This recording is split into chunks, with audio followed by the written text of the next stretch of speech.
Muy buenas tardes para todos los que están presentes en esta sala y los que están viendo la grabación en nuestro canal de Antropoceno. Estamos nuevamente reunidos aquí como todos los jueves. Los jueves son de Antropoceno. Y hoy tenemos la alegría, la dicha de volver a tener entre nosotros, ya estuvo en la temporada anterior y se vuelve a presentar en la segunda temporada, a Marcelo Cantelmi. Seguramente todos los conocen, pero brevemente les comento que Marcelo Cantelmi es editor jefe de política internacional del diario Clarín desde mediados de los años 90 y columnista principal de temas internacionales de ese diario desde el año 2009. Casualmente en este momento está ahí cerrando parte de la editorial de mañana. Durante más de 15 años fue corresponsal jefe de las agencias de noticias Reuters para Sudamérica y United Press International para Argentina, Uruguay y Paraguay.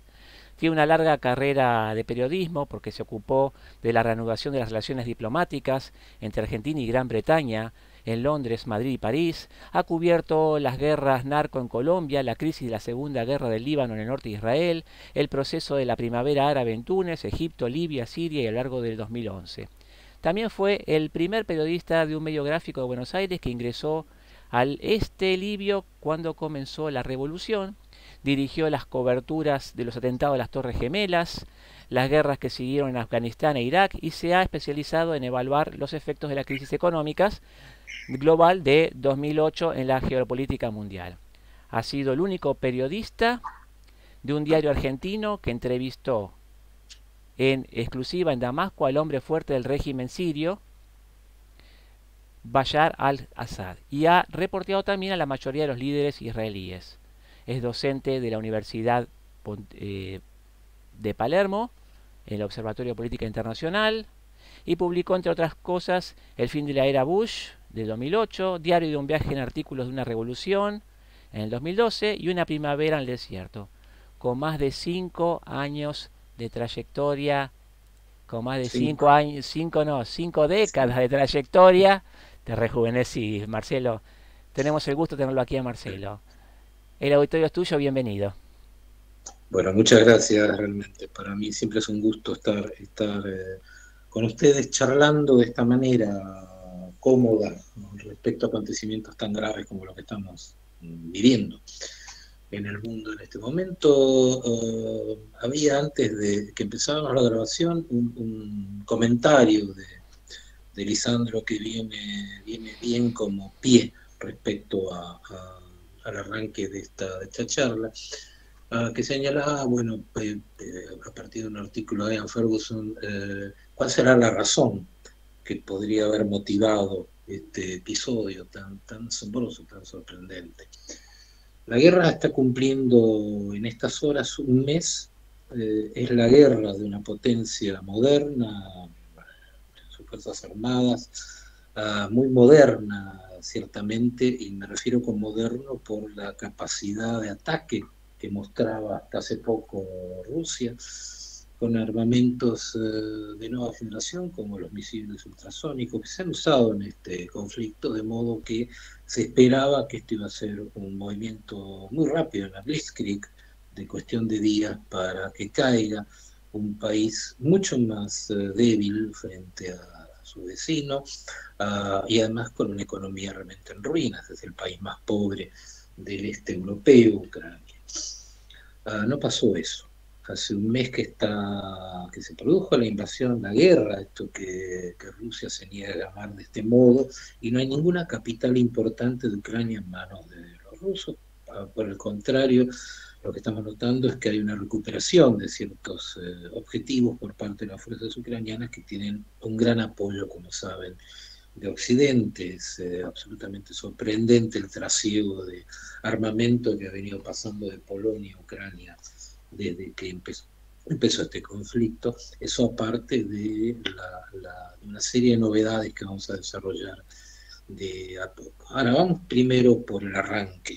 Esta guerra se produce después de que el presidente Putin decide que dos provincias ucranianas, son dos repúblicas independientes, que son las del Valle de Donbass, del Valle Minero, en la frontera con Rusia, y quedaba claro que quería conectar estas dos provincias con la península de Crimea. Para eso necesitaba generar un puente de tierra hasta la península de Crimea y lo posible seguir hacia el oeste, llegando hasta Moldavia. En el medio le quedaba dos puertos, un puerto sobre el mar de Azov y un puerto sobre el mar Negro, que son importantes estratégicamente para poder tener este control. En Moldavia, como saben, hay una provincia prorrusa también, de modo que todo el sur de Ucrania pasaría a ser una parte de Rusia. En 2014, Rusia anexionó la península de Crimea después de haber sufrido una enorme derrota al Kremlin en Ucrania, cuando una revolución civil popular que arrancó al final de 2013 y continuó en 2014 en la plaza del Maiden, expulsó al gobierno prorruso de un sátrapa corrupto que comenzó su gestión, Víctor Yanukovych, comenzó su gestión prometiendo un acercamiento con Europa y después, bueno, como todos sabemos, fue a las manos de Rusia, donde vive exiliado todavía este sujeto. La gente se levantó en su contra, particularmente además por la enorme crisis en Ucrania. Ucrania es un país donde 50 individuos tienen casi todo el PBI del país, digamos. Es corrupción realmente descomunal. Es un país muy victimizado, donde hace pocos años, cuando en China los sueldos eran muy baratos, en Ucrania se ganaba la mitad. Esta situación en general ha explicado mucho la debilidad institucional de Ucrania, pero también el heroísmo de la gente. La gente realmente ha peleado muchísimo contra los excesos. Esto para Putin, lo que sucedió en aquel momento en la plaza fue un golpe que comete Estados Unidos, es un golpe blando. Pueden escuchar este argumento en la voz de muchos dirigentes o simpatizantes kirchneristas acá en Argentina, que sostienen que efectivamente hubo un golpe en aquel momento y no una rebelión popular, digamos. Las rebeliones populares para determinados observadores son filtradas. En este caso la rebelión popular es un golpe. No la irritación de la gente en contra de los abusos de este régimen. Bueno, lo cierto es que perdió Ucrania Putin en aquel momento y se queda con Crimea inevitablemente porque en Crimea, como dice bien Henry Kissinger, está la principal base naval en Sebastopol de la flota de guerra de Rusia y es desde donde sale al Mediterráneo. No podía ceder Crimea. Se entiende por qué toma Crimea. Digo, hay una razón geopolítica concreta para esto, que además Crimea era parte de Rusia y como sabe Nikita Khrushchev, que era ucraniano, por un capricho se la termina concediendo a Ucrania. Lo cierto es que Putin no podía ceder esto. Quizás ahí radique en parte polémico, discutible, la explicación de por qué Occidente tiene una reacción bastante tibia cuando Ucrania hace este zarpazo, se lleva todo este territorio, ¿no? Y como saben fue un levantamiento bastante armado, con soldados en uniforme, toda una situación muy estructurada, pero muy evidente, pero no hubo una reacción dura de Occidente contra esto. No es justificable, por supuesto. Para Putin, este camino, este puente de tierra que yo estoy describiendo, era centrado en una cierta perspectiva. Hay una denuncia que es cierta que hace la Federación Rusa con este autócrata, en el sentido de que Occidente no se portó bien con lo que quedaba, con los restos de esa región tras el final del campo comunista de la Unión Soviética hace 30 años. Hay ahí dos tratados muy polémicos, el Acta de París de 1990 y el Acuerdo TAN-Rusia de 1997, cuando gobernaba Yeltsin, presidente Boris Yeltsin, que realmente son muy polémicos para la actualidad rusa, un país que se modernizó muchísimo de la mano de Putin, un país capitalista, autocrático, pero capitalista, con reservas, por Dios, de 650.000 millones de dólares, prácticamente con un crédito internacional altísimo, alto nivel de negocios con casi todo el mundo, una gran interacción económica con todo el mundo. Digo, esto sí es un mérito de esta presidencia. decía, ahí perdí el hilo de lo que venía comentando. Eh, la búsqueda de, de Putin eh, para poder consolidarse en esta estructura, iba de la mano de la denuncia de las mentiras de Occidente, sobre todo del ex canciller Schwarzenegger, en el sentido de que la OTAN no se iba a expandir hacia el este. Cuando yo les comentaba estos tratados, el Acta de París, que es una especie de acuerdo de Yalta, como el que se hizo después de la Segunda Guerra Mundial, en el cual Occidente prácticamente se reparte lo que quedó de los despojos de la Unión Soviética, y el otro acuerdo, el acuerdo que suscribe Yeltsin con la OTAN, que le permite a la OTAN un avance importante sobre las fronteras, aunque con un compromiso de una gran limitación. Esa limitación se produjo en diciembre del año pasado. Putin había denunciado que tenía una enorme cantidad de estructura militar frente a sus narices, lo cual le obligaba a Rusia a tener también una estructura militar frente a las narices de los adversarios.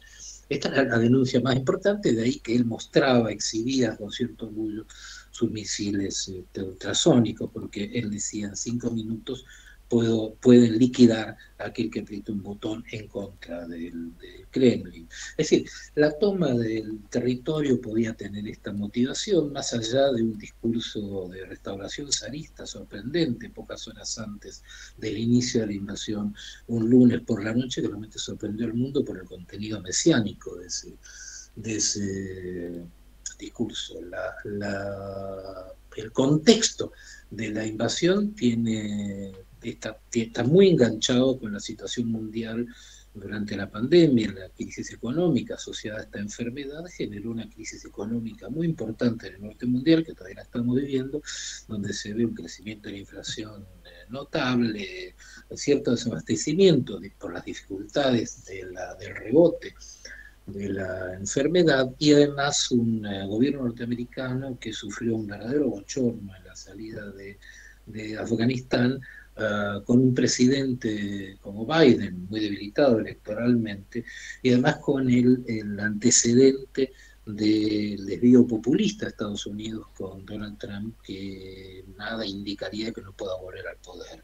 En ese contexto, Rusia entendía que tenía una situación económica y política favorable, que iba a hacer que Occidente se contuviera en una reacción en contra de Rusia si avanzaba por el territorio que yo les estoy describiendo. Y estos fueron los cálculos mal hechos de Putin. Perdió información de inteligencia muy concreta. Rusia, bueno, están detenidos en este momento los dos responsables del sistema de inteligencia, al menos que exploraba la cuestión de Ucrania en Rusia. Pero evidentemente la recolección de inteligencia fue muy mala, y la visión de Occidente también fue muy limitada. Había bastante soberbia, y además lo que hemos comprobado en el terreno es que el poderío ruso es muy discutible, digamos. Hay enormes problemas de logística en la operación militar en Ucrania. ¿Y por qué hay problemas de logística? Porque estaba pensada para un golpe de muy pocos días, con resultados muy poco polémicos, digamos, pocos muertos de cada lado, poca destrucción de cada lado. Recuerden que 2 o 3 días antes de la invasión, Putin le llama a los militares ucranianos y le dice que se levanten, que tomen el poder, que hagan un golpe, que derriben al presidente Zelensky para no tener que invadir el país. Digamos, la información que recibe Putin es sorprendentemente equivocada. Es difícil entender cómo algún asesor le dice: vaya y diga con su cara en televisión esto, que no va a suceder, digamos. Había una información muy parcial, muy mal trabajada. Por otro lado, hubo una subestimación notable de Occidente, es decir, Putin no termina de entender, cuando va adelante con esta invasión, la dificultad que le estaba empezando, que le creaba su propia situación objetiva. Hoy, en Bruselas, este jueves en Bruselas, hubo una serie de cumbres encadenadas del gobierno de Estados Unidos, del presidente Biden, con el G7, los 7 países más industrializados de la Tierra, con la Unión Europea y con la OTAN.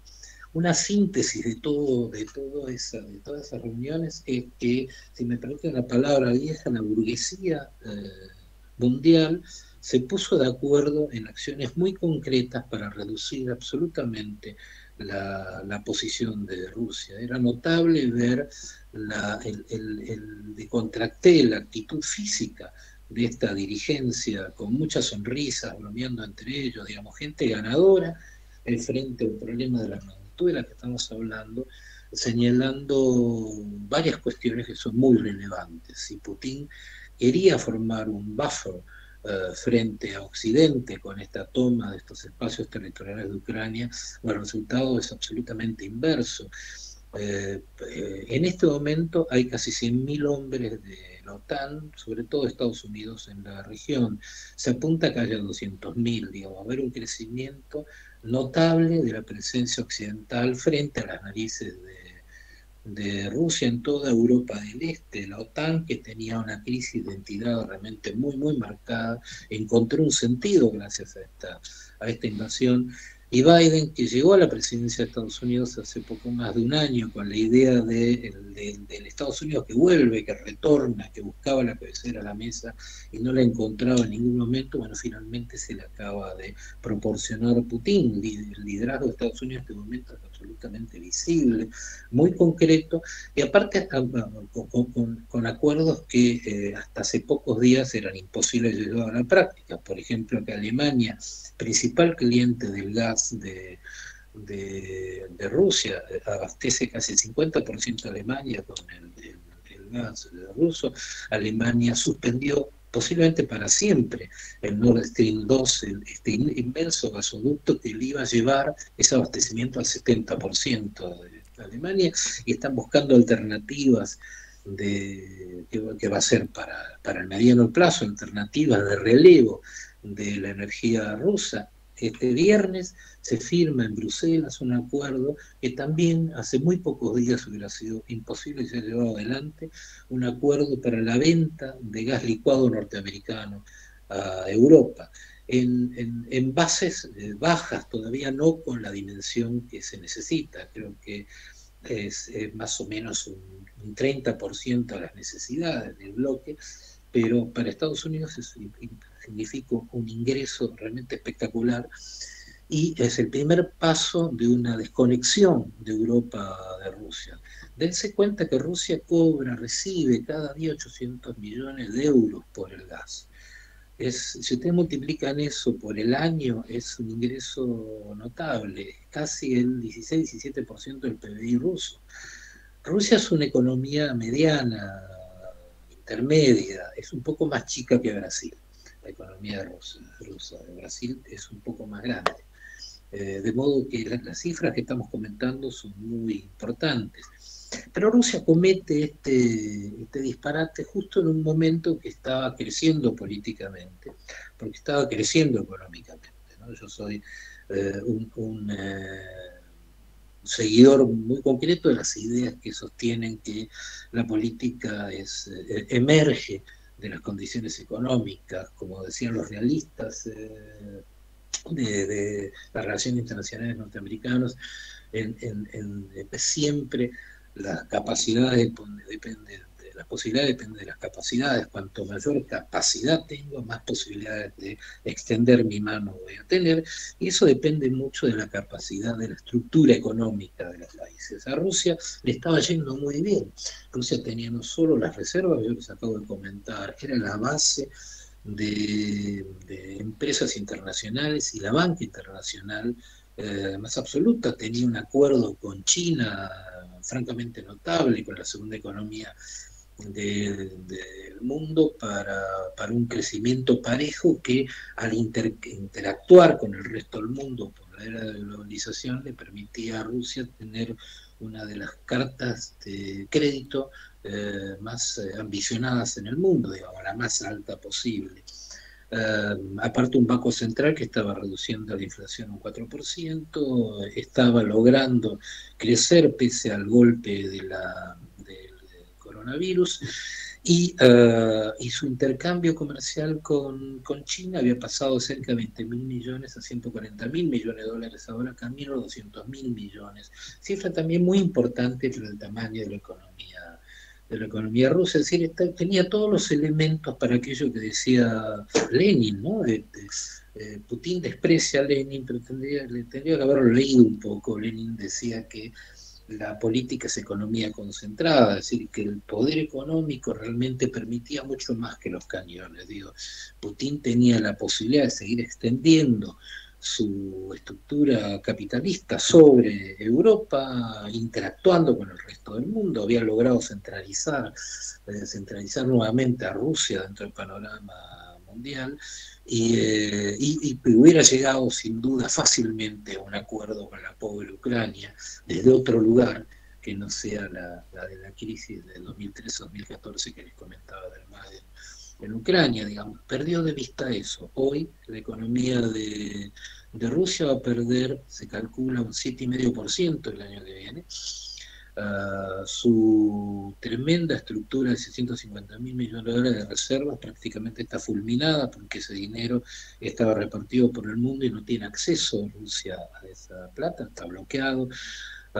Las sanciones que se han aplicado sobre Rusia son muy significativas, no en esta foto, sino en la película, hacia adelante, digamos. Rusia se cae al subdesarrollo de una manera bastante vibrante, de ahí que la presidenta del Banco Central, una señora muy respetada en el mundo económico, muy amiga de Lagarde, recuerdan Lagarde, Christine Lagarde, la que fue gerente del Fondo Monetario, actualmente la presidenta del Banco Europeo en Frankfurt, que es muy amiga de ella, la ha celebrado como una de las más notables cabezas, mentes en la dirección de un banco central en el mundo. Esta mujer amenazó con su renuncia debido a esta guerra.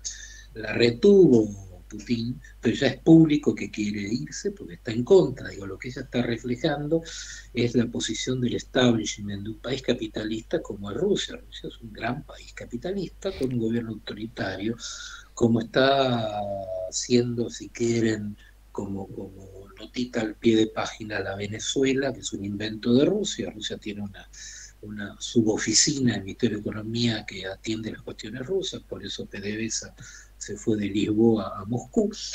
Y si Venezuela ahora se dolarizó y no tiene más problemas de abastecimiento y su inflación está bajando, casi peleando a la de Argentina, es por la mano capitalista de los rusos, que consideraban que Chávez con todas sus medidas sociales no hizo nada correcto en Venezuela. Digo, quiero aclarar bien, caracterizar bien de qué se trata esta Rusia. Yo comenté antes de iniciar la charla que tiene muchos elementos parecidos a lo que ha hecho Putin y sirve como referencia a lo que hizo Jorge Bush, el hijo, no el padre, el otro Jorgito Bush, George Bush hijo, cuando ordena la invasión en 2003 de Irak. Recuerden que después de los atentados a las torres y al Pentágono, después de un discurso muy importante en West Point sobre la guerra preventiva, se dispone la invasión de Afganistán porque se culpaba a Osama Bin Laden de este atentado, cuestión, en mi opinión, muy discutible. Y después de pronto aparece Irak, gobernado por un dictador, Saddam Hussein, un hombre muy cercano a Estados Unidos, un empleado del padre, francamente, cuando el padre era director de la CIA en Estados Unidos, Saddam Hussein era un empleado que trabajaba abiertamente para Estados Unidos. Hay fotos de esto, digo, no es una cuestión ideológica, hay fotos con la ayuda que recibía de Rumsfeld, del gobierno norteamericano, para combatir a la mayoría chiita dentro del Islam. Saddam Hussein era un sunita minoritario en Irak, pero para poder mantener el mando gaseaba a la gente con armas químicas que le proporcionaban a Estados Unidos. Hasta que se produce la la guerra con Irán, 8 años de guerra, Irak queda destrozado, y reclama, toca el timbre, llama por teléfono a la Casa Blanca, no lo atiende, llama a la embajadora le dice, bueno, si no me dan plata para poder resolver esta crisis, yo voy a tomar Kuwait, porque Kuwait era iraquí, tiene mucha plata, son petroleros. Él entiende que el silencio de la embajadora, que estaba asombrada con ese discurso, era un sí, y hace lo mismo que Galtieri con las Malvinas, va sobre Kuwait suponiendo que el mundo lo va a parar, y ahí se produce la primera guerra del Golfo, y no es derribado, lo derriba el hijo cuando él llega a la presidencia en el 2003, sin que se entienda bien por qué lo hace, hasta que un militar muy importante, que fue el jefe del Estado Mayor de Bill Clinton, ya retirado, se entera en el Pentágono que la intención de George Bush, hijo, era tomar alrededor de una decena de países, uno tras otro, primero Afganistán y al final Irán, y hacer una especie de transformación con el poder de los cañones a democracias dentro del modelo occidental. Una verdadera locura que ya vemos cómo terminó, digamos. La situación en Irak fue realmente una trampa para Estados Unidos. Afganistán ya lo vimos, fue la guerra más larga de la historia de Estados Unidos y terminó realmente de una manera patética. Y por cierto, lo que ha logrado Estados Unidos es más bien generar enemigos y peligrosos gobiernos como el actual de Irán, que gobiernos más condescendientes como los que había previamente. Es decir, errores realmente muy gruesos. Es bueno la comparación para entender que los gobiernos, por más sofisticados que sean, se equivocan mal. Y esto es lo que está pasando, entendemos muchos quienes trabajamos en esto, es lo que está pasando con Vladimir Putin. Paro acá porque me gustaría que me pregunten, es más fácil. Bueno, si te parece, entonces hacemos un alto en este punto. Nos has llevado magistralmente y envidiamos a tus alumnos de la facultad porque los has hecho con una calidad académica increíble y viajamos por otras partes del mundo. Y entonces sí, abrimos paso entonces a las preguntas, así le damos más tiempo a este intercambio. Tengo varias personas que quieren preguntar, vamos a ver en el orden. Lo tengo a Lisandro Abril, disculpame Lisandro que te blaqueé la mano hace un ratito, pero ya Lisandro tenés la palabra vos, sos el primero en preguntar. Adelante. Está silenciado, Lisandro. A ver si puedes abrir tu micrófono. ¿Sí? Así es, ahora está bien. Bueno, Sí, sí. bueno, gracias Marcelo. Realmente supongo que estarás a todo minuto estando informado sobre qué pasa con esta compleja situación. La pregunta mía es si vos ves posible el escenario nuclear ruso. Ayer Princeton, la universidad, publicó una animación computada sobre lo que sería un escenario de conflicto nuclear posible. A mí me tocó estar en algún momento viendo esos escenarios. Pero bueno, la pregunta relevante es si vos ves en la psicología del poder ruso y de Putin un escenario nuclear posible, porque esto cambia la historia del mundo, si es posible. Empecemos por atrás. Realmente hay un debate muy fuerte respecto a qué cambios implica esto que estamos viviendo, que es realmente extraordinario, ¿no? Eso no cabe duda. Sin duda que se terminaron los 30 años de muy relativa, muy entre comillas, paz desde el fin de la Guerra Fría. Y digo entre comillas, pasó de todo en el medio, pero sí hubo alguna armonía y cierto equilibrio, que es lo que le permitió además a China crecer como ha crecido. La polémica es si esta crisis está avanzando el cambio geopolítico que se insinuaba previamente respecto a que Asia reemplazaba a Occidente o lo está retrasando. Y es interesante el punto de vista de aquellos que plantean que en realidad lo que ha hecho Putin es bombardear ese sendero de cambio, ¿vale? Digo, esto es interesante para cuando veamos el lugar de China en todo este lío. Rusia tiene bombas nucleares chicas, las bombas que tienen un 2% del poder de la bomba de Hiroshima, como saben, bueno, también Estados Unidos, digo, han proliferado estas bombas pequeñas que causan un daño nuclear limitado.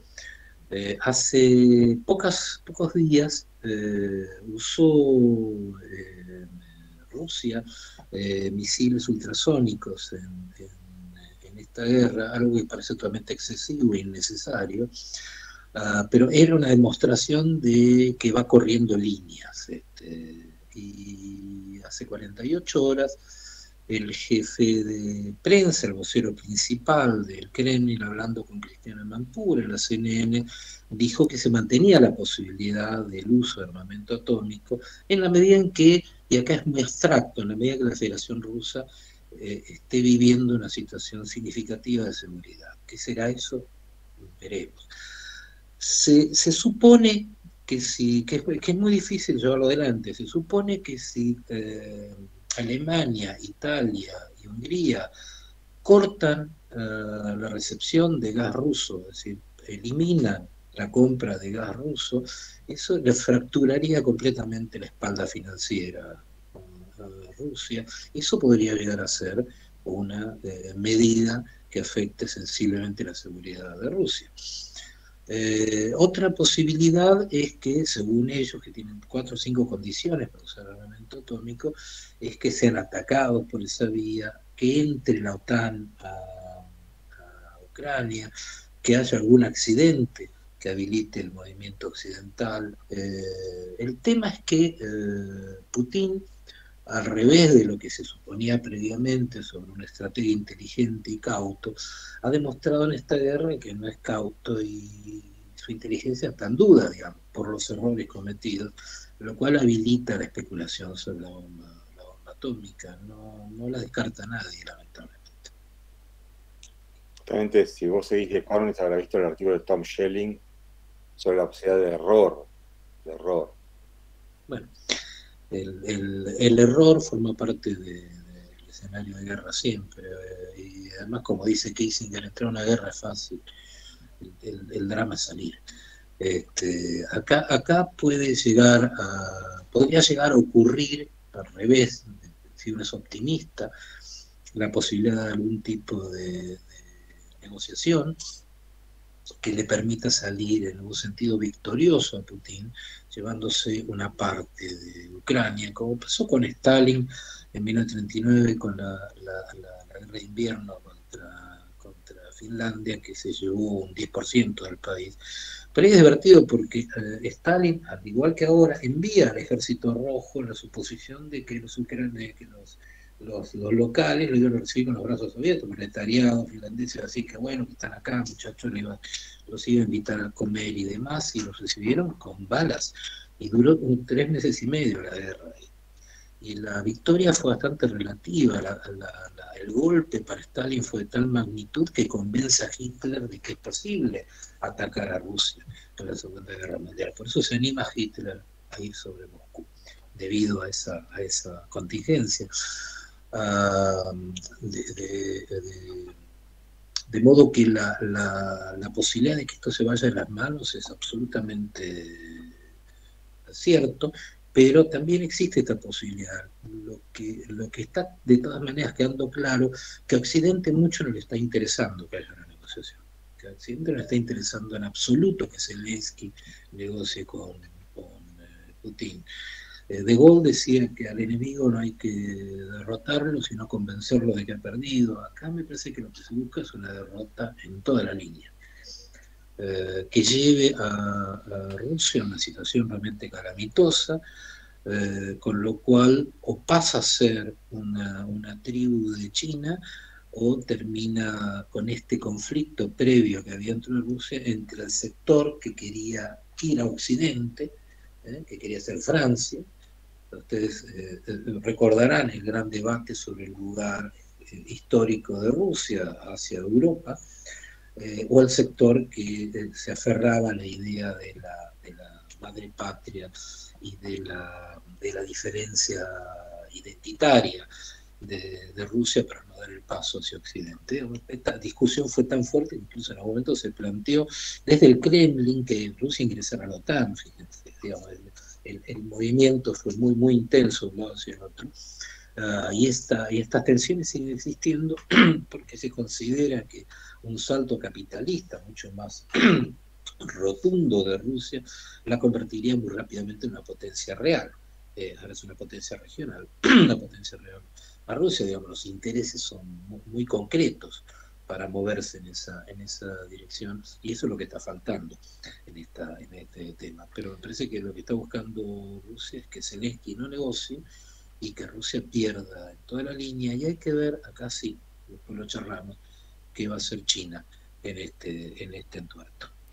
Marcelo, tenemos una platea muy entusiasta y te va a hacer muchas preguntas más. Estamos en la guerra de Vladimir Putin, no es contra Ucrania, sino contra todo el mundo. Tengo dos pedidos de palabra, el de Mariano Vinogray y después de Luis Ropaport. Mariano, la voz. Bueno, un poco apabullado por la cantidad, por la erudición, por la importancia de las cosas que nos ha dicho Marcelo, realmente un antropoceno histórico. Si los jueves son de antropoceno, este jueves es histórico. Quisiera hacer un montón de preguntas, me voy a concentrar en una. Me interesó muchísimo esta analogía entre George Bush hijo y la invasión de Irak y Putin, y los errores que pueden a veces cometer los líderes que no están locos, pero que basado en una inteligencia confusa o equivocada, o que ignoran o incompleta, o una desinteligencia, acometen una guerra que por ahí los lleva a un retroceso. Con respecto a la guerra de Irak, me interesó en su momento, y voy un poquito al tema nuestro de agrónomos, fotosintetizadores. En la guerra de Irak participó Australia, y alguna vez leí que Australia participó porque como Australia es un país que le carece de agua y tiene empero una agricultura muy moderna y poderosa, apostaba a que triunfado el capitalismo en Irak iba a haber un desarrollo agrícola de Irak por ser el lugar donde se originó la agricultura, en la Mesopotamia. Marcelo, ¿alguna reflexión sobre la importancia de Ucrania y de Rusia como productores no solo de petróleo, sino de energía fotosintética? Con todo perdón por la grosería, pero Argentina, los intereses nacionales de Argentina, ¿qué debería hacer Argentina en este contexto? Esperar la derrota de Putin, alinearse. En la Segunda Guerra Mundial mantuvimos la neutralidad hasta el día anterior. En esta guerra, ¿cuál sería una actitud inteligente de Argentina? Que no sea mezquina, pero que sea realmente, honestamente, atenta a los intereses nacionales. A ver, hay muchos capítulos en la reflexión, más que una pregunta. Sobre esto último, esta es una guerra de agresión, no es muy complicada. Esta no es una guerra entre dos estructuras que uno puede llegar a optar. Acá hay una guerra de agresión, un país enorme que ataca a otro que no le tiró ni siquiera una piedra. Y además lo que estamos viendo, por suerte, debido al beneficio de la tecnología, lo que estamos viendo es el horror de elegir el blanco civil ante la imposibilidad de poder golpear al blanco militar, ¿no? Es realmente un espanto lo que está sucediendo. Es horrible. Yo he cubierto muchísimo Oriente Medio, y ahí sí se dan polémicas muy fuertes entre el bando palestino y el bando israelí, más allá de que las dos partes realmente cometen atrocidades todo el tiempo y de niveles monstruosos, las dos partes. Y ahí se puede entender que haya un debate, y yo he tenido mis discusiones, pero acá no puede haber debate. Es muy objetivo que hay una víctima y un victimario. Por todo, incluso todo lo que señalábamos antes respecto a las razones de esta guerra y lo que esconde lo que hay, es muy claro que hay un victimario y una víctima, y lo más razonable es estar del lado de la víctima. Eso a nivel moral, digo, nadie duda. Uno tiene muy claro que Ucrania, al nivel de la dirección mundial, Ucrania importa poco, digamos. Lo que está importando es lo que hay detrás de esta cortina, digamos, que que Ucrania quede desfigurada, destruida, es doloroso, pero acá lo que se está disputando es una cuestión de mucho más largo plazo para Estados Unidos, que recupera su liderazgo, que Occidente lo recupera y que la OTAN también lo recupera. Lo que hay por delante no es este electrón suelto, que es Putin y su guerrita, sino el lugar de China, digamos. Es muy claro que Occidente lo que quiere es, si no puede frenarlo, no puede sacarla del camino, por lo menos detener la evolución, el crecimiento de China, la competencia de China, que es un poco el factor principal que hay sobre la mesa, a costas de Ucrania. Por eso yo decía antes que es bastante claro que Occidente no tiene mucho interés que haya una negociación, porque esta guerra realmente es muy productiva. A Occidente le ha dado muchísimo, casi está esta broma de que le van a poder hacer un monumento en cualquier momento en Estados Unidos a Putin, ¿no? Logramos volver gracias a tu animalada, podría decir la placa. Pero bueno, la condición agropecuaria de Rusia y de Ucrania central, digamos, el tamaño de la participación de estos dos países en el mercado es enorme. Hoy Biden hizo una conferencia de prensa realmente muy buena, si la pueden ver, se la recomiendo, es una de las conferencias de prensa más redondas que he visto de este hombre. Claro, está en un lugar tranquilo, está como diría mi hijo, agrandado.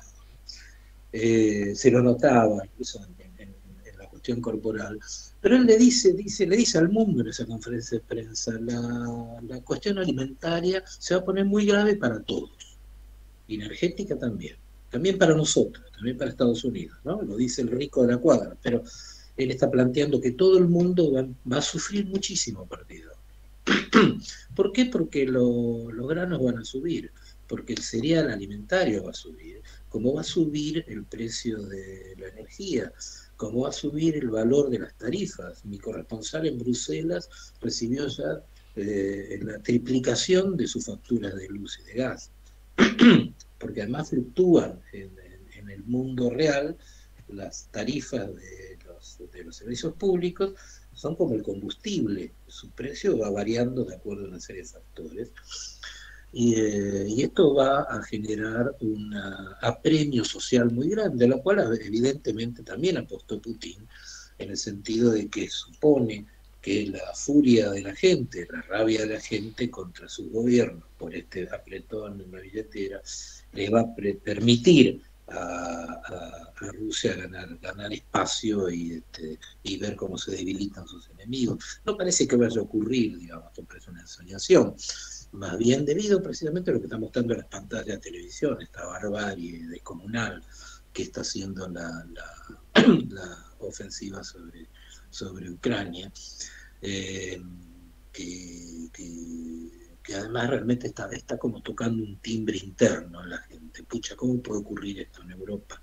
¿Cómo es posible que nos pase hoy esto? Y aparte se lo ve a Putin como realmente un ser diabólico, ¿no? Digo, queda bien, es políticamente correcto hablar mal de Rusia. Fíjense todo lo que se está suspendiendo, desde el deporte hasta el espectáculo vinculado con Rusia. Las empresas se están yendo, están perdiendo mucho dinero, pero igual se están yendo porque hablar mal de Putin, estar en contra de Rusia, hoy rinde políticamente. Esto lo ha hecho todo Putin con su irracionalidad, pero bueno, forma parte de la realidad. Argentina no juega un papel sensato, pero carece de política exterior. Digo, si uno no tiene política interior, es muy improbable que tenga política exterior. Y Argentina está está en una situación realmente un poco me cuesta encontrar una palabra correcta de desvarío. No solamente tienen un gobierno peleado, sino que además ninguna de las dos partes peleadas tienen un proyecto. Entonces por eso carecemos de política internacional. La política internacional es una cuestión muy compleja, empieza por el vecindario, pero además son como capas de razonamientos, donde el saber cómo se va produciendo los acontecimientos es lo que permite tener una perspectiva. Acaba de morir Madeleine Albright hace 48 horas, la canciller de Bill Clinton, una de las últimas doctrinarias de relaciones exteriores de Estados Unidos, junto, diría yo, con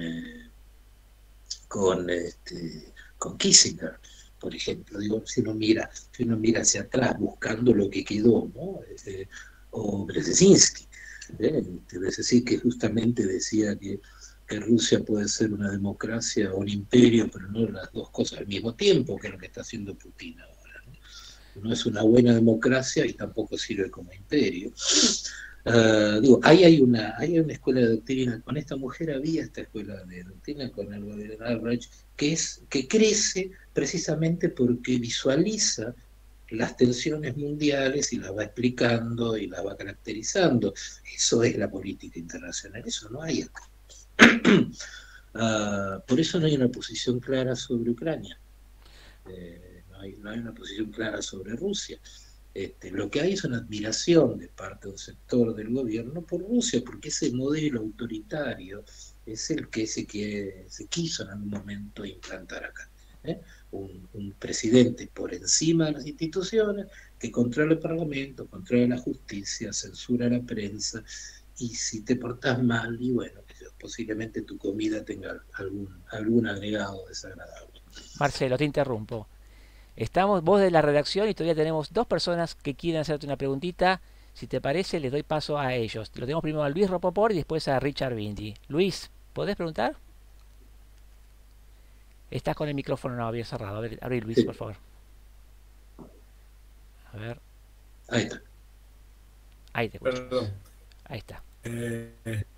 En algunos medios apareció la noticia de que el MAD, o sea, la destrucción mutua asegurada, está, digamos, debilitada porque los Estados Unidos están atrasados en la tecnología de los misiles hipersónicos,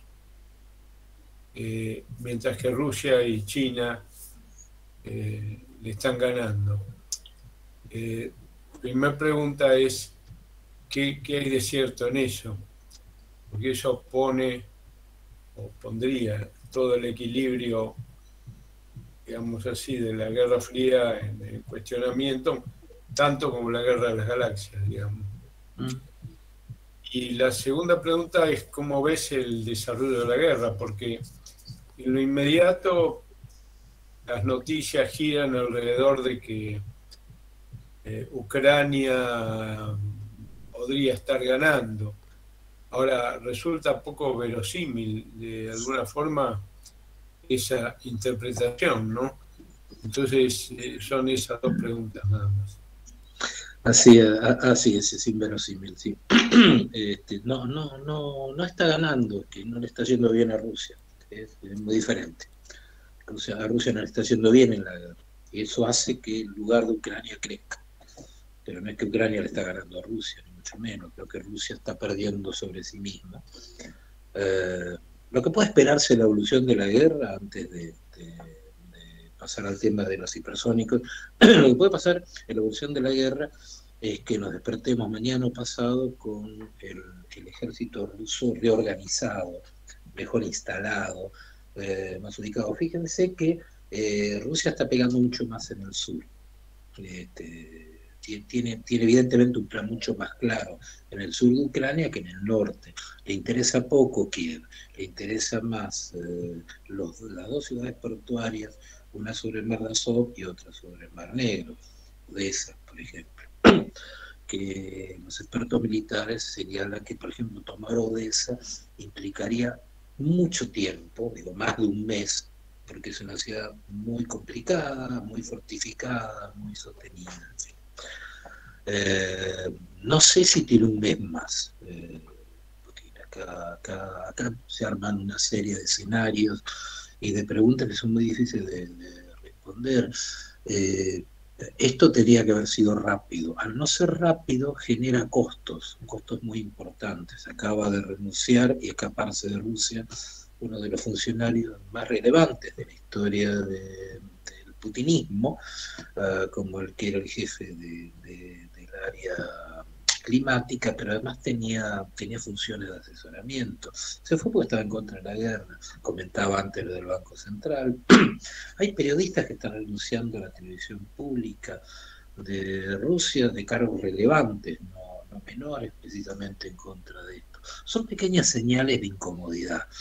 Hay que ver cómo sigue. Después del otro lado, del otro lado de la frontera, en China, la distante frontera china, habría que ver hasta qué punto la extensión de este conflicto no compromete más a Beijing. Hoy Biden provocaba, diciendo en esta conferencia de prensa, que a China le conviene mucho más estar con Occidente que con Rusia. Si uno toma la idea de que la fortaleza económica es la que explica la fortaleza política, hay un dato ahí muy serio para China. China intercambia 850.000 millones de dólares con la Unión Europea y 650.000 millones de dólares con Estados Unidos, pero solo 160.000 millones con Rusia. Es decir, para China, si mira su calculadora, el mundo va por otro lado.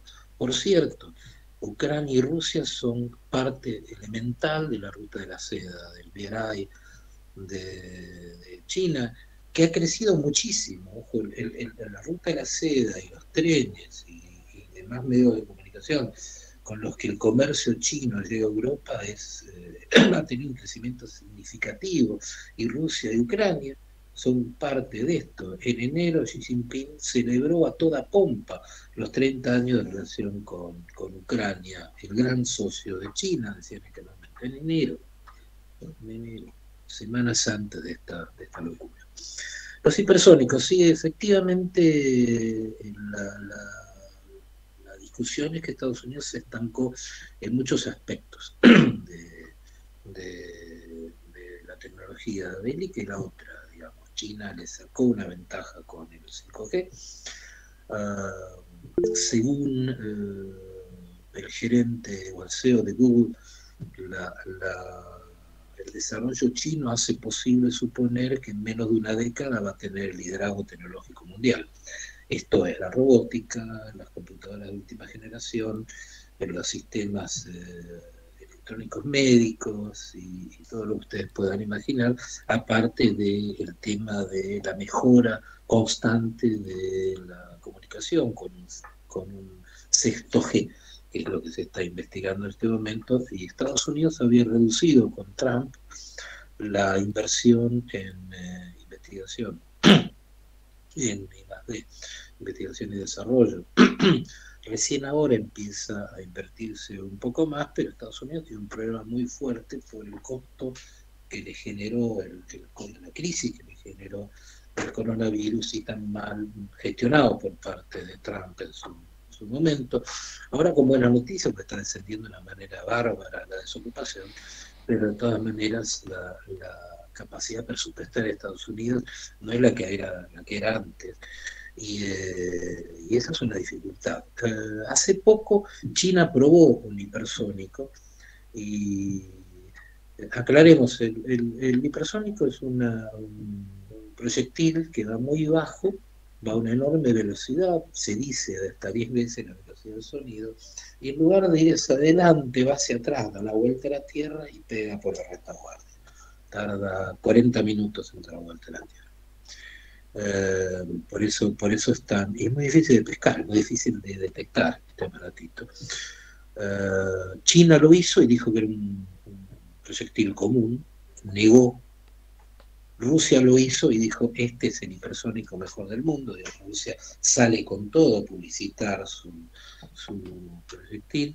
Estados Unidos no sabemos que haya hecho ningún tipo de prueba de este tipo. Me imagino que en este momento de estar corriendo para tenerlo. Corea del Norte sí aparentemente tiene su hipersónico. Muy bien, lo tengo a Richard Bindi, así que de periodista agropecuario a periodista internacionales. Richard, a fondo y en las curvas, te escuchamos. Impecable. Bueno, ante todo, gracias Marcelo. Yo te muestro mi cuaderno. Como buen alumno hice muchas anotaciones. Así que te agradezco mucho que estés con nosotros. Yo te hago dos preguntas. Una ya más o menos la fuiste hablando con Luis, ¿no? Por ahí te agregaría algún detalle. Es más de tipo operativa. La primera que es, ¿qué pasa con los militares, con los empresarios, con la gente, ¿no? Todo eso va generando un caldo de cultivo que a este hombre lo presione. La segunda es, si lo presiona tanto, ¿qué tiempo le va a dar a él todo eso, ¿no? Porque una cosa es lo que él quiere hacer y otra es que le dé el tiempo. ¿Qué pensás vos de eso y cómo puede terminar? ¿No? A mí no sé por qué me da la sensación, acá un poquito dramaturgo, de que este flaco se puede llegar a volar la cabeza ante, puede hacer, qué sé yo, la de Salvador Allende o algo por el estilo y terminar heroicamente para no afrontar lo que sería sin duda un fracaso total, ¿no? Eso es una parte así operativa. Y la segunda que te pregunto es, ¿qué nos deja todo esto, no? Porque yo lo ato con el COVID, lo ato, casi te diría, le pondría como título a la segunda globalización, ¿no? Porque esto es lo que nos ha demostrado realmente que este es un fenómeno global impresionante. Salimos del COVID que nos unió a todo el mundo y entramos en esto que nos conecta a todo el mundo, ahora por los alimentos, por lo que puede ser un conflicto mundial, el miedo a un petardo nuclear que nos haga fleco a todos, ¿no? La gente joven conectada enormemente en las redes, lo que nos muestra otra segunda globalización, ante una guerra y su reflexión. Así que la primera más de tipo operativo, siguiendo un poco lo de Luis, la historia, lo que vos pensás que pueda suceder, y la otra me parece que nos deja un marco de tendencia interesante a futuro, ¿no? Sí, la primera pregunta es difícil de responder porque está muy fuerte Putin por el momento. Yo tengo para mí, lo he creído siempre, que no hay un partido militar, los militares son empleados del poder, ¿no? Y dudo que haya una crisis. Pero sí es curioso que el ministro de Defensa, por ejemplo, que es un hombre muy cercano a Putin, tanto que van de vacaciones juntos, digamos, es una alianza histórica, está mucho más distanciado, no aparece tanto con él. Evidentemente hay un cruce de facturas importantes, esto también lo está marcando el periodismo occidental, digo, si uno filtra todo lo que significa la carga de, no te digo de mentiras, pero de exageraciones que hay en todos los campos, pero si uno filtra eso, nota sí que hay informaciones bastante creíbles respecto a que hay tensiones internas, porque efectivamente hay muchos muertos rusos, mucha pérdida de material. Rusia no reconoce cifras de muertos, pero si uno divide por la mitad los números exagerados que está tirando Ucrania, está cerca de los 7.000 muertos.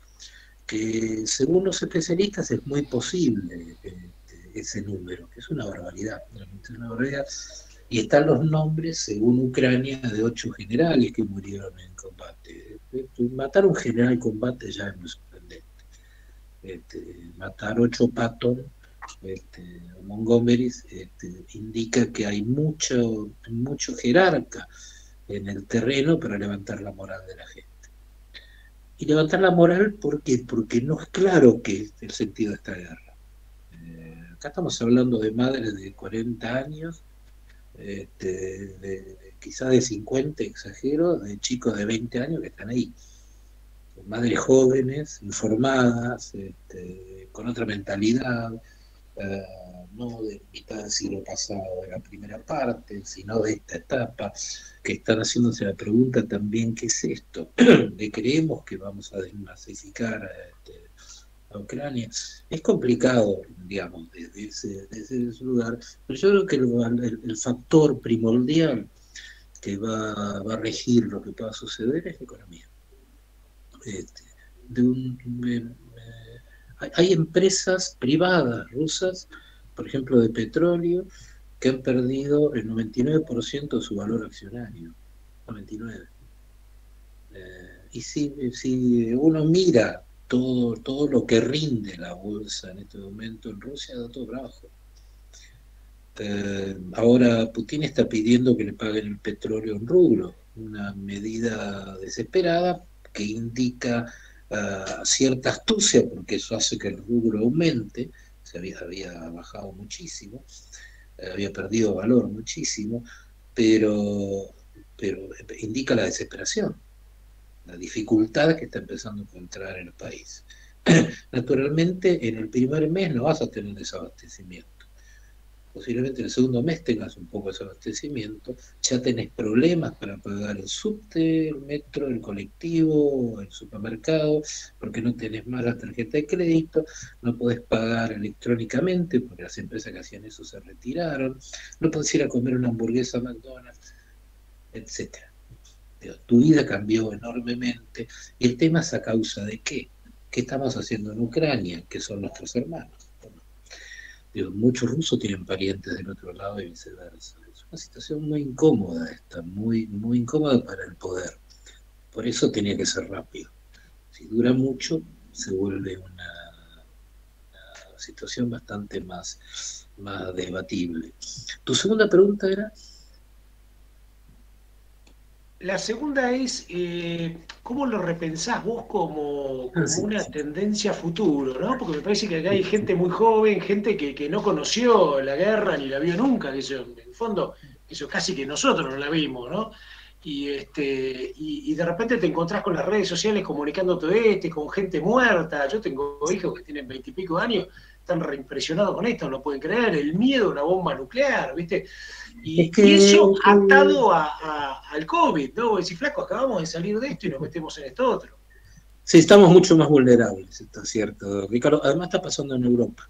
Te digo, yo a lo largo de mi carrera cubrí guerras, en Oriente Medio, bueno, en Siria, en Libia, que fueron bastante sangrientas, y no se miraban tanto. Se miraban, pero se miraban tanto. Pero esas son en Europa, con gente, voy a ser perverso, con gente como nosotros, no con individuos que andan con pañal a la cabeza y la mujer toda tapada, ¿no? Con arena en los pies. Es Europa.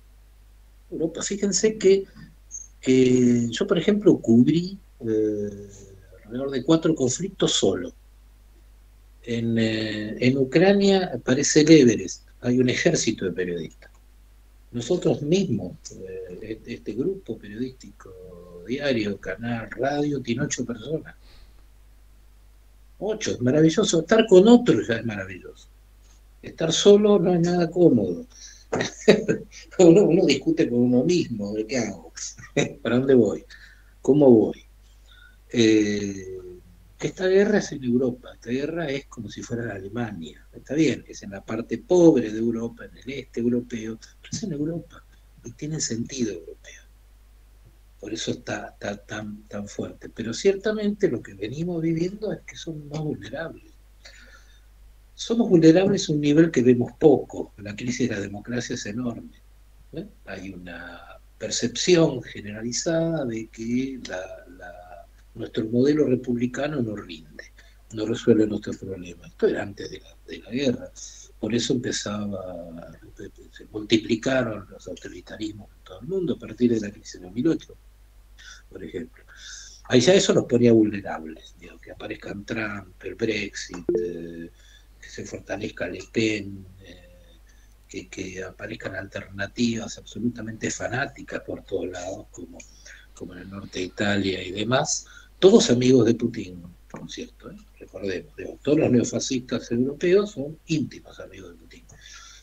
Ahí nos desnazifica Putin. O el propio Donald Trump, digamos. Estos son realmente inconvenientes que tiene la realidad de todos nosotros. Estos son incidentes realmente graves porque lo que muestran es que la democracia tiene limitaciones. En Estados Unidos, en este momento, hay un aluvión de legislación para molestar, trabar o impedir que los negros, los latinos, entre otras minorías, puedan votar. Los viejos, los ancianos, ya no uno, si está en una cola larga bajo el sol, hay determinados estados como Georgia que prohíben que se le acerque un vaso de agua a la persona que está prohibido. Marcelo, sí. Esto es apasionante estar con vos y nos quedaríamos un montón de días y horas, y aparte teniéndote a vos de dentro de la redacción, más atractivo nos genera. Estamos por acercarnos al final de esta reunión. Yo quisiera dar la palabra a Mariano y a algún otro más que quiera y poder concluir, si te parece bien. ¿Cómo no? Mariano, te escuchamos. Gracias, Javier. Estamos a 24 de marzo, es el aniversario del golpe de Estado. Estamos tan enfrascados en este tema que todos nosotros, en fin, hemos hecho un alto en nuestra jornada o el cierre de la jornada. Hablaste recién de pública.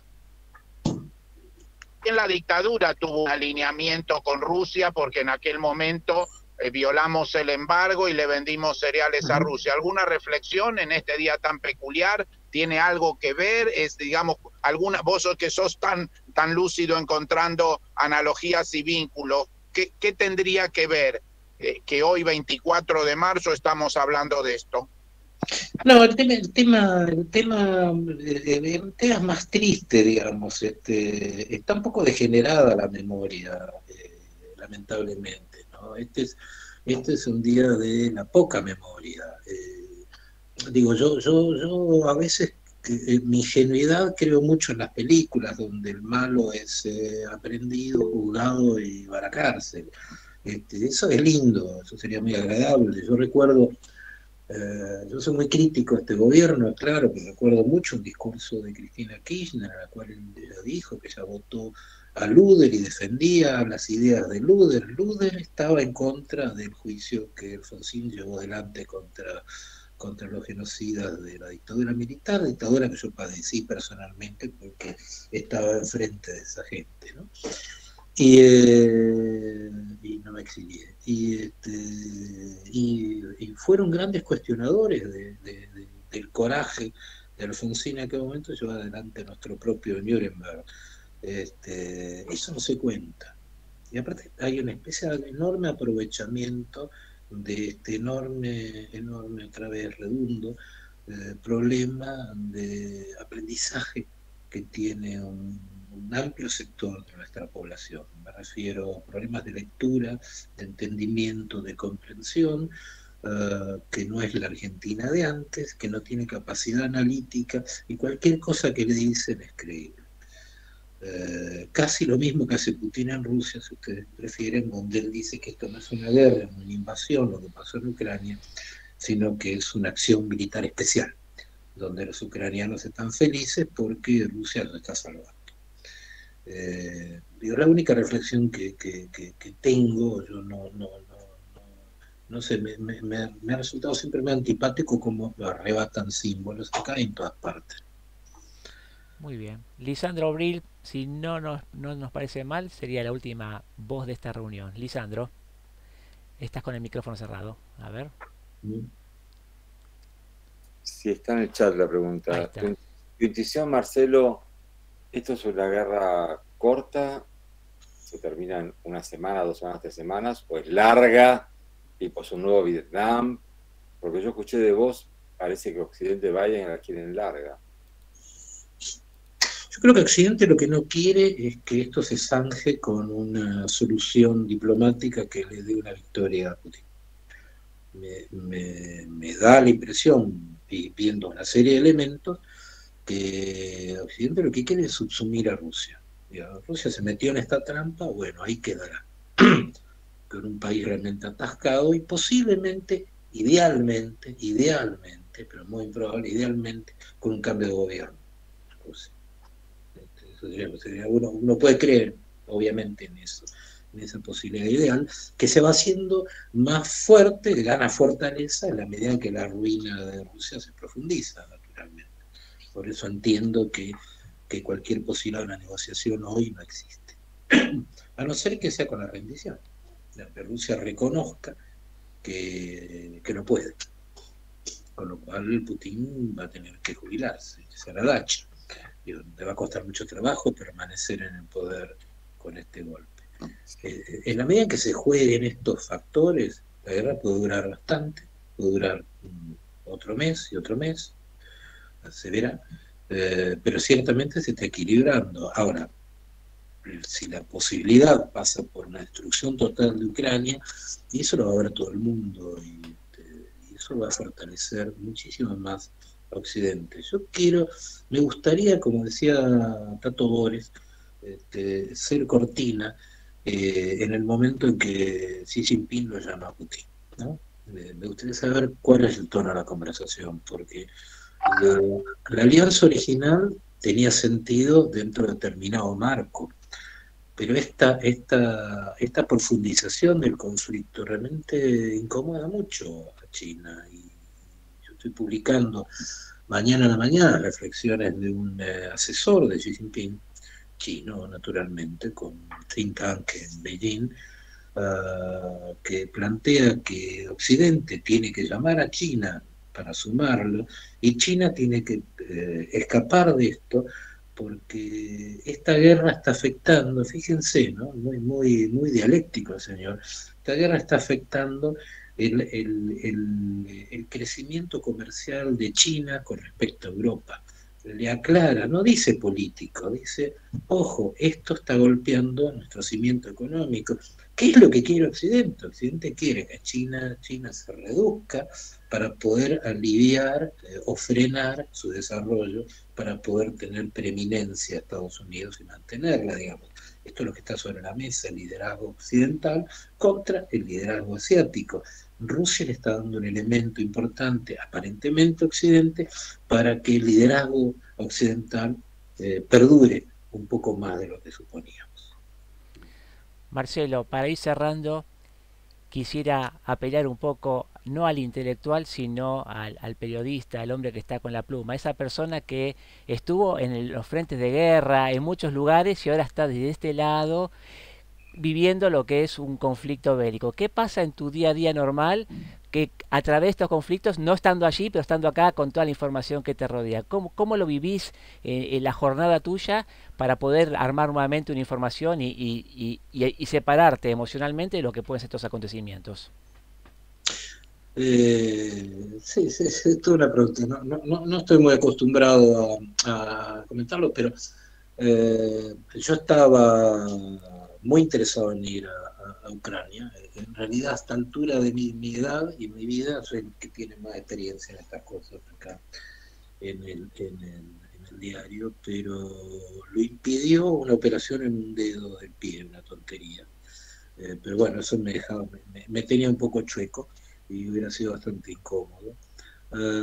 Pero después de sufrirlo, de padecerlo, de estar medio apenado por no estar en el lugar donde estaba sucediendo el problema, me di cuenta que tenía valor, digamos. Estoy trabajando bien acá, organizando las dos plataformas, la web y el papel, para poder contar este conflicto que es absolutamente enigmático en muchos sentidos. Todas las preguntas que nos hacemos también las hacemos nosotros, y son muy difíciles de responder en general.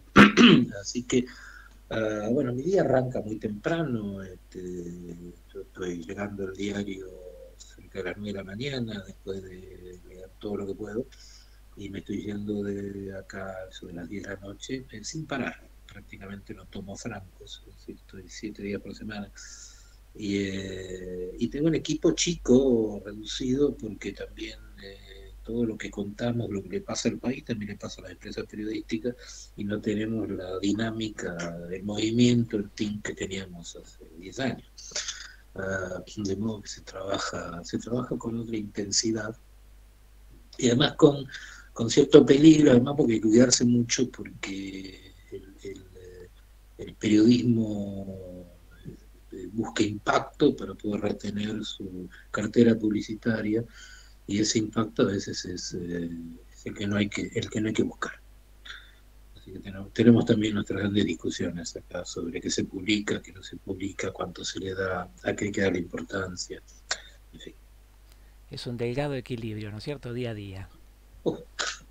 No tenés idea, no, realmente es un delgado equilibrio. Entre los periodistas siempre hemos peleado con la parte comercial, pero desde que apareció la web todavía más. Todavía más. Marcelo, realmente gracias por el tiempo que nos diste, sobre todo en estos días tan álgidos, y solamente pedirte que continúes con nosotros en Antropoceno en otra oportunidad y siempre siendo amigo de esta casa, que te valoramos mucho. A todo el resto, simplemente agradecerles y pedirles un fuerte aplauso a Marcelo y darle la despedida en este punto de la reunión. Bravo, bravo. Excelente, Javier. Bravo.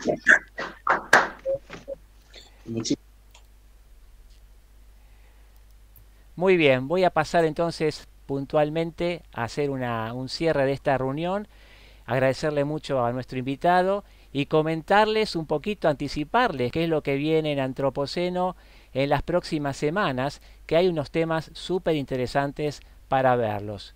¿Quieren saber qué estamos viendo? Muy bien, allí vamos. Atención, agenda Antropoceno para las próximas semanas. La semana que viene, un amigo acá de la casa, Adolfo Storni, en su rol de historiador, recordando que se cumple este año 100 años de la presidencia de Marcelo T. Alvear. Nos hablará sobre Marcelo T. Alvear, el gran presidente republicano y liberal. A continuación, Lino Barañao, otro amigo también de la casa, doctor en química, y en este caso tocando un tema muy delicado. ¿Por qué los seres humanos amamos las grietas? Esto va a ser el día jueves 7 de abril. El día 14 de abril, Marcelo Peretta, que está en el sindicato de bioquímicos, va a hablar de los flacos, en contraposición a los gordos, del sindicalismo, defensores del trabajador y de la empresa. El día 21, Lalo Creus, desde La Matanza, hablando del desarrollo de un partido político vecinal y un instituto para el pensamiento estratégico de La Matanza. A fin de mes, confirmado esta tarde, el ex canciller Faury va a estar acompañándonos con el tema Ucrania y Rusia. Estamos muy reiterativos con estos temas, pero no podemos dejar de tenerlo. Y el rol de otras naciones como China. A ver qué pasa en el contexto internacional fuera del punto de conflicto bélico. El rector de la Universidad de San Martín para el 5 de mayo. Estamos cerrando el tema y qué es lo que tiene. Y finalmente, un amigo nuestro desde Francia, Iván Jorge Bartolucci, el 12 de mayo, Argentina, una propuesta para su desbloqueo. Así que, si tenemos sugerencias, a partir del 19 de mayo la agenda está abierta y podemos continuar con esta reunión, sabiendo que el cuarto día de la semana Dios lo creó para que podamos disfrutar de Antropoceno. Muy bien, los esperamos a todos, esperamos que hayan tenido una grata reunión hoy y nos vemos, Dios mediante, el jueves que viene. Hasta la semana que viene a todos. Chau.